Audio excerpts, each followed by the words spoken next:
Fue oro paralímpico en Londres 2012, plata en Río de Janeiro 2016 y ahora Alberto Suárez Lasso buscará estar entre los mejores en la cita de Tokio. El atleta riosano ya va descontando los días para volver a unos Juegos. Cada vez queda menos, ya pasaron la barrera esa de los últimos 365 días para el maratón, que sería el 6 de septiembre, así que ya preparando, con la cabeza siempre puesta ya en esa cita y olvidándote de los pequeños objetivos que tienes a lo largo de este año, pero siempre con la preparación para ese maratón del día 6, ¿no? Suárez Lasso es sin duda la referencia del paralimpismo en nuestra región. No ha dejado de coleccionar medallas, no solo en los Juegos, sino también en mundiales y europeos.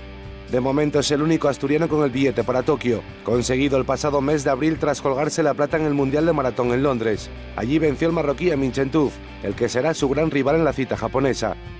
En la pelea por representar a nuestros atletas en Tokio 2020 está inmerso otro asturiano, el lanzador de peso David Fernández. Al final es el gran sueño de un deportista, por lo que trabajas muchos años.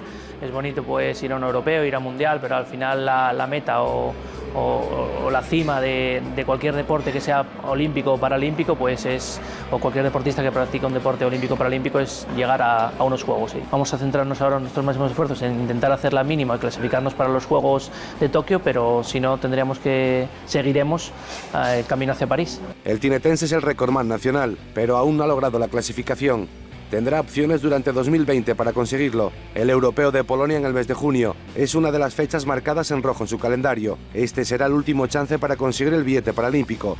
Antes, los meetings de París, Berlín y Marruecos podrían darle la oportunidad de estar en Tokio.